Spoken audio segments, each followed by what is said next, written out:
Hey you, welcome to episode 153 of the Fully In It podcast. We are in our summer series, which is where I am sharing some of the most loved past episodes from 6 years of this podcast, which is so hard to believe. I am using this summer to just take some time to slow down and be present with my family while you get to enjoy and learn from some of my favorite past episodes and concepts that I have taught. For this particular episode, this is one that I have seen come up over and over again because this is a common human experience.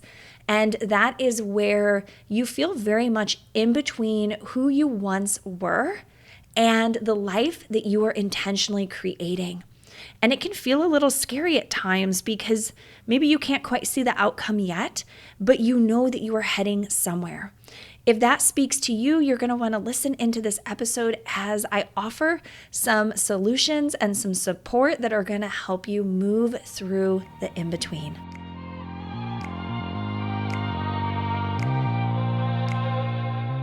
Welcome to Fully In It, a show for moms who are called to grow themselves while growing their families.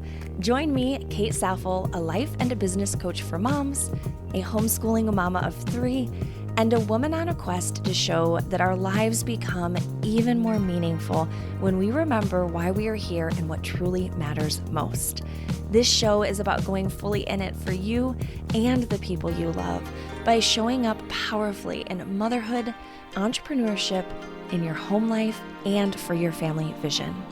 Join me for weekly episodes that will inspire you to live intentionally and by your values, to slow down and truly be present to your family life, to make decisions that grow a profitable business without sacrificing anything in the process, and to become the kind of mom and woman you know you're meant to be in this lifetime.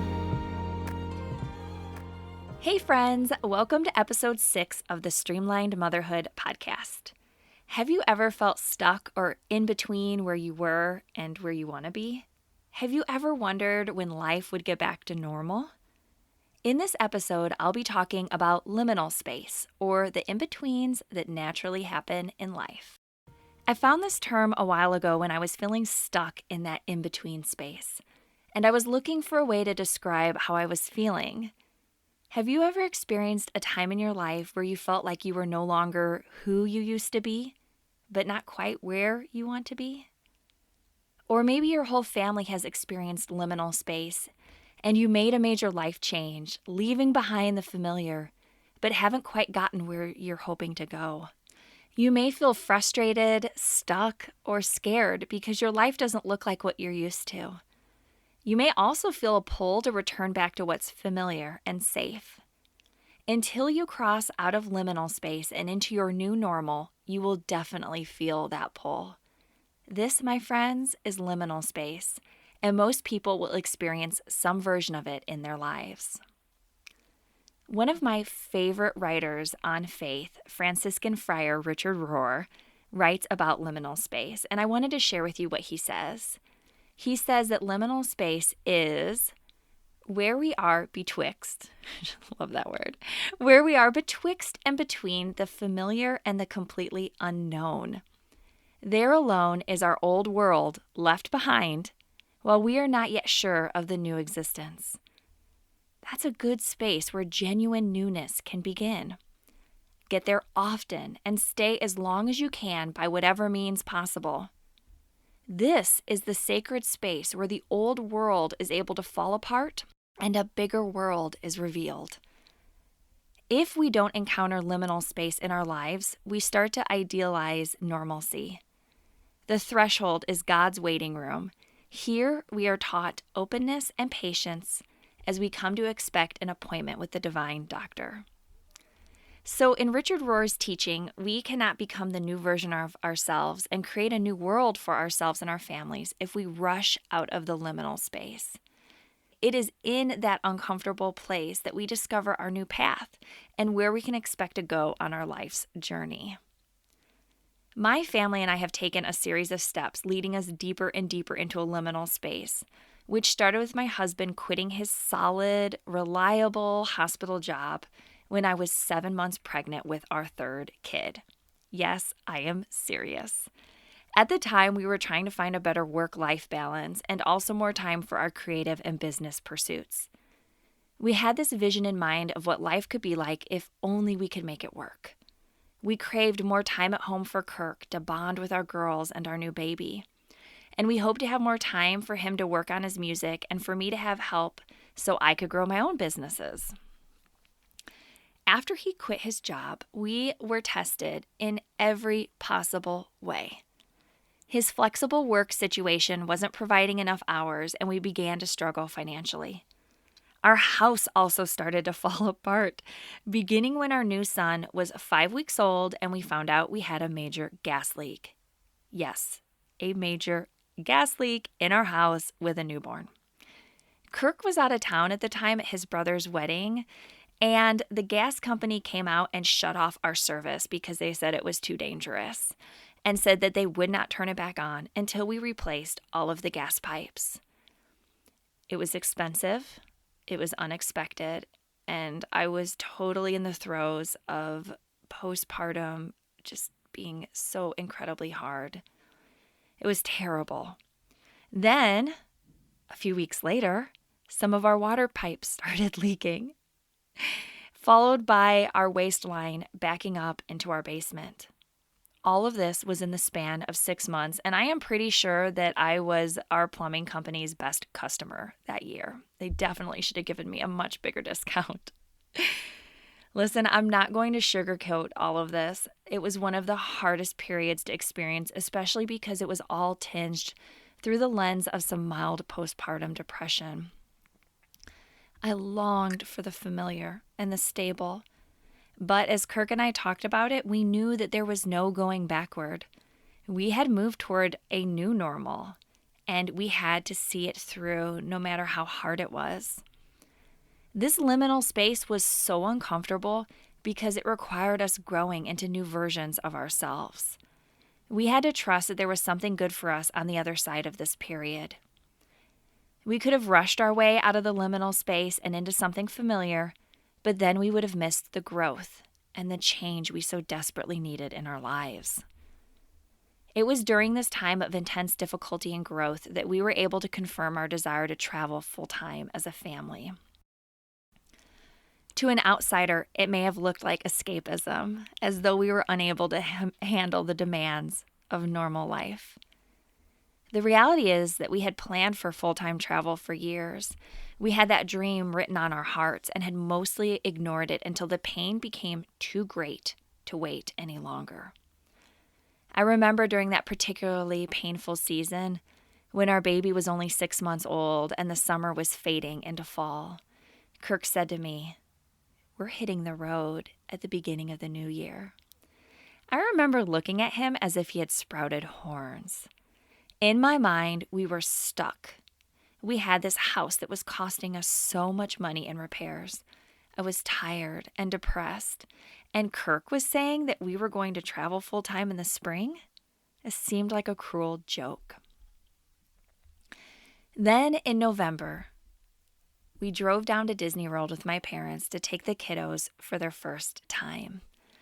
It was a trip I had resisted, partly because I didn't think we could afford it, and partly because I was stuck in my anger about how our life was going. I had imagined this blissful postpartum period with my third baby, and I was really struggling. I was so stressed by everything happening within our home, our finances, and even my relationship with Kirk, because when things get hard, even relationships start to suffer, that I came down with shingles.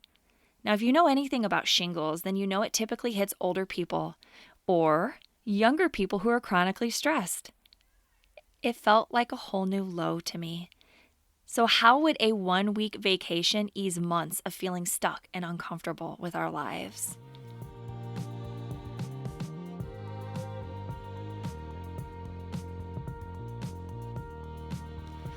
Well, we drove down to Florida from Indiana, and to pass the time, I read to Kirk from this book I had picked up from Barnes & Noble on a whim. It was one of those books that I felt embarrassed to even be seen with because it has a bright yellow cover and says in big letters, "You are a bad ASS," just in case there's any kids listening. How to stop doubting your greatness and start living an awesome life. Super cheesy, right? I felt too cool for school and way more comfortable being stuck than reading something that would help open my mind to new perspectives beyond our broken house and lack of regular paychecks. So the book is by Jen Sincero, and I'm going to link to her book in my show notes as well as one of my favorite interviews of her, and you guys have got to listen to it. But all that to say, I pushed through my discomfort, and Kirk and I started reading her book out loud, and it broke me out of my mental rut. It helped me to see that there could be an end to our liminal space and that we would find our way through. One of my favorite quotes by Jen Sincero says this: "Your job isn't to know the how, it's to know the what and to be open to discovering and receiving the how." What I love about that quote is that it is a conscious letting go of control. You embrace and know your end goal and what you are seeking on the other side of the liminal space. That's the what.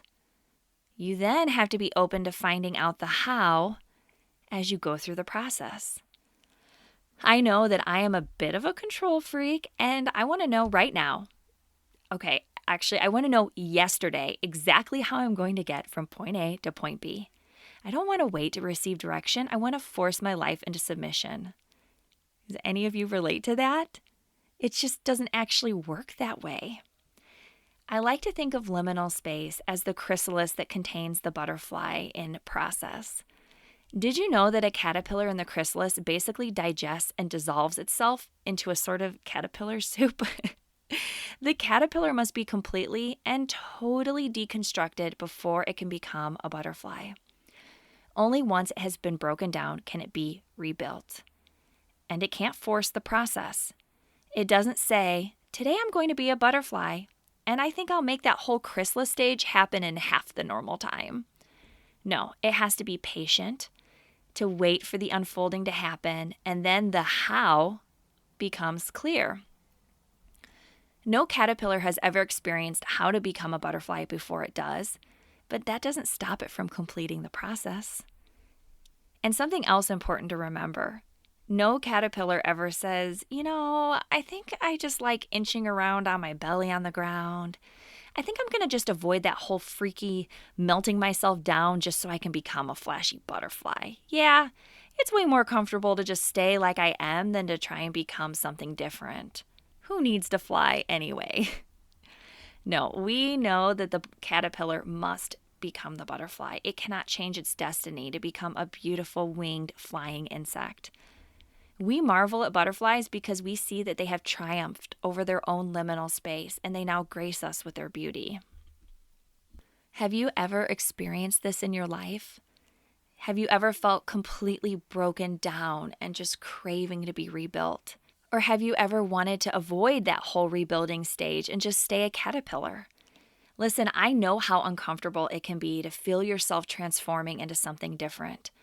We want that quick turnaround, that house makeover on HGTV outcome where everything is changed from old, ugly, and chaotic to beautiful and perfect in the space of a 30-minute TV show.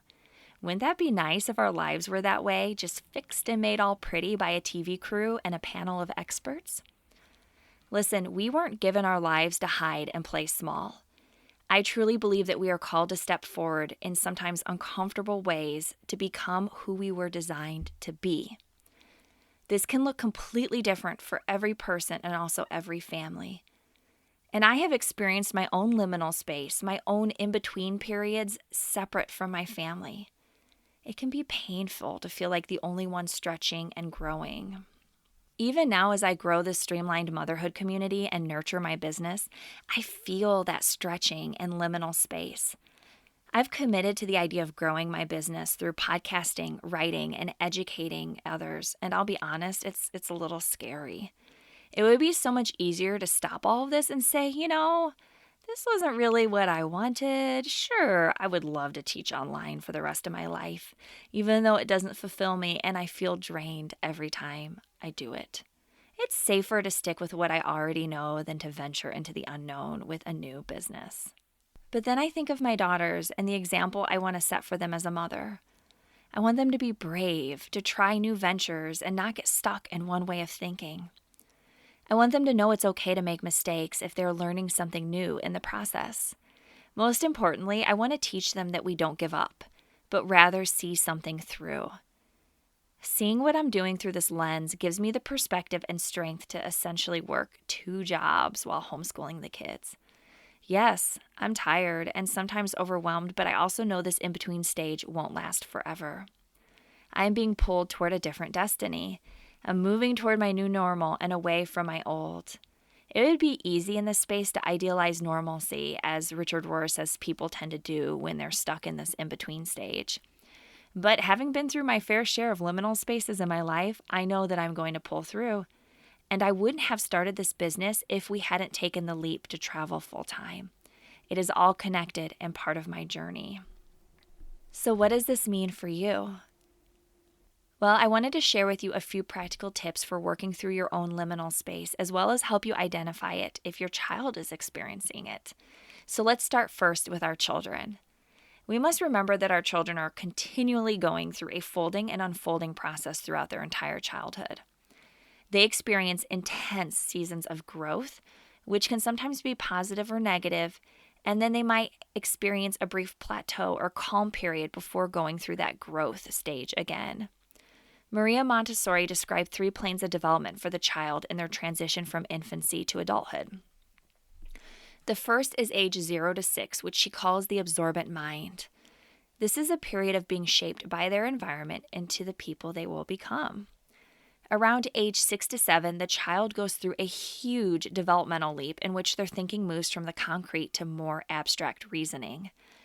So the second plane is ages 6 to 12, and it's the reasoning mind stage. This is when children in this phase crave working with other children, and they begin to understand their place in the world through asking questions of morality and culture. The third plane is ages 12 to 18, and children in this phase are moving outward toward the community. They're developing their skills in independence as preparing to become adults, and they are experimenting with their own creativity and developing of their identity. So if you think about how much growth a child goes through in an 18-year period, we must expect some liminal space to occur in which they have grown out of the last phase but are still settling into the next. Add in the relationship dynamics of growing friendships and school drama, and we should be definitely prepared to support our children through some of these difficult stages. Kim John Payne, the author of Simplicity Parenting, one of my favorite books, and I will link to it in the show notes, calls these periods of unrest soul fever. Just like when a child is physically sick and is running a fever, we know that something is off just by looking at them. They simply aren't acting like their normal selves. I would say it's far easier to identify soul fever in a child than it is to identify liminal space in an adult, because many adults have gotten really good at hiding the signs of their discomfort. Kim describes soul fever as a flooding of too much information, stimulation, or situations to the child, and they are unable to handle it. They are experiencing problems that are very real to them, and they may feel disconnected from you. They may be misbehaving, withdrawn, angry, or incredibly sad, and all of these are signs that they are stuck in an in-between stage. The important thing to remember is that we cannot help them get through this stage any faster, and I really encourage you to resist the urge to fix the problem for them. Instead, Kim John Payne recommends connecting more deeply with your child. Maybe taking a day off from school and work together, letting the child rest in the safety of their home while the soul fever runs its course. The treatment for soul fever somewhat mimics that of a real fever, and we must be patient, caring, and supportive as our child goes through this hard transitional period. Avoid asking too many questions that may further overwhelm your child, but instead be a quiet and steadfast support to them through the process. It is far better for you to ask yourself those questions, to try and discern what is going on with your child, and then use that knowledge to connect more deeply. I noticed recently that my middle daughter had been experiencing her own soul fever, or the children's version of liminal space. She'd been having trouble sleeping at night and had been a bit quieter than her normal, happy, talkative self. She's only 4.5, so I knew that asking her a bunch of questions definitely wouldn't work, because she's not even aware of what's bothering her. So I asked myself those questions instead and realized that some of the audiobooks we were letting the kids listen to may be contributing to her nightmares and sense of unease. Since she's still in the first plane of development, she hasn't developed her reasoning abstract mind. Although I love this particular children's book series, which shall remain unnamed, all of the talk about mummies and ghosts and extraordinary fantasy situations of children traveling back and forth in time was just way too much for her. She needs concrete stories of real things happening in her world, not a fantasy world. So even though her 7.5-year-old sister handles it well, it doesn't mean I can expect the younger one to, no matter how much she says she enjoys listening to the stories.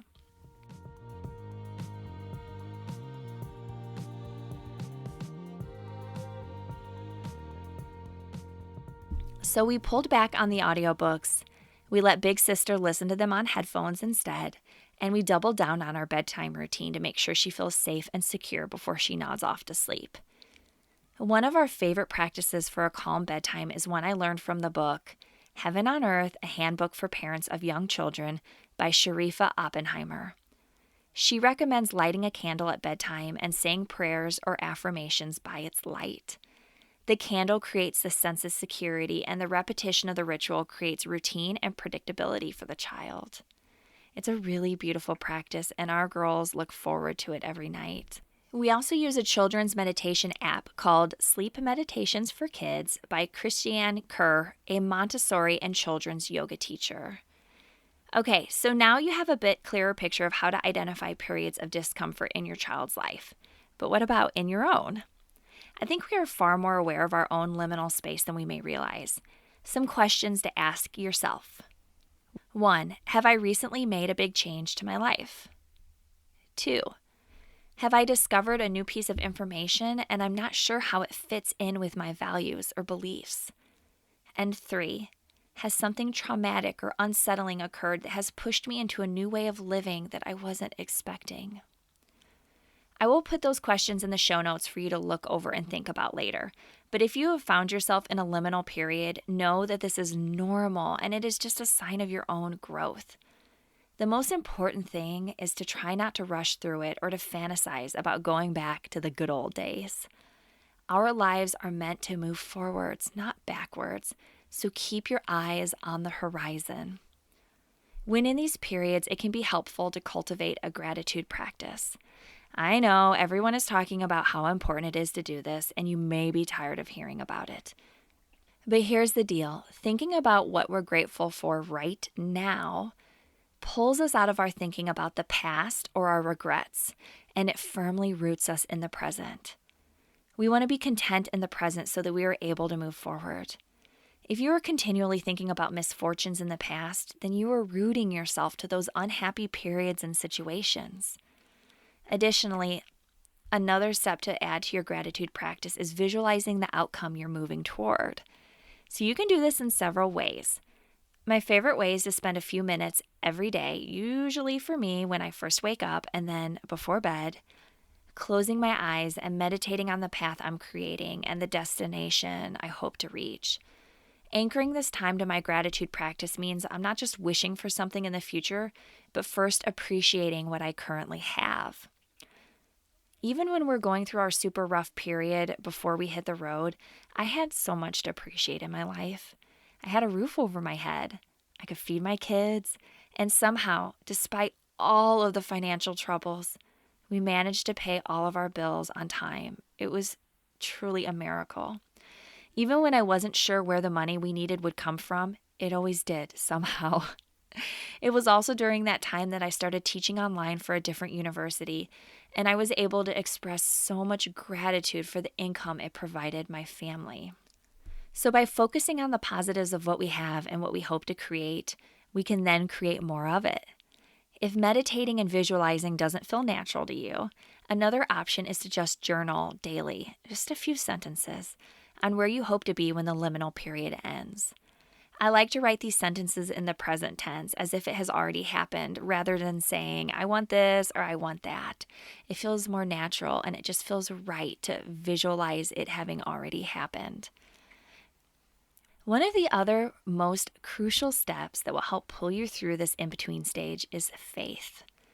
Now, I'm not necessarily talking here about religious faith, although that can certainly help if that's your practice. What I'm talking about is having the belief and deep knowing that what you need will be provided to you. It's the knowledge that you will come out on the other side of this difficult period, no matter how long and dark it may seem. Even in the darkest night that seems like it will never end, it will eventually fade away into a beautiful sunrise. So we need to trust that our lives will also follow this pattern. I love what Jen Sincero has to say on faith and believing in what is yet to exist. She says, faith is having the audacity to believe in the not yet seen. Faith is the muscle you use when you decide to blast out of your comfort zone and transform your life into something that's practically unrecognizable to you in your present reality. Faith smothers your fear of the unknown. Faith allows you to take risks. So how is your faith muscle? Do you believe that you will move toward a life that fills you up and feels right? Do you believe in yourself and your strength as a mother and a woman? I encourage you to believe it. Cultivate your faith. Let it move you forward in a way that feels natural and right. I want you to know, above all, that you are not alone. If you're going through a hard season of life, know that it will come to an end. I promise that it will. You are not alone in your hardships, and I see you in your struggles, and I am sending love and support your way. What if there was a way for you to take everything that you are learning on this podcast and apply it to your own home and business? There is a way, my friend, and that is Expand Mentoring Group for Moms in Business. This is a year-long group coaching program, and it is perfect for you if you are ready to make more money in less time without sacrificing your family's values in the process. Head to the links in the show notes and you'll be able to book a free call with me where we will talk about what's happening in your business, your goals and dreams for your family, and a simple path to get you there. Go ahead right now and book your free call with me, and I will see you there.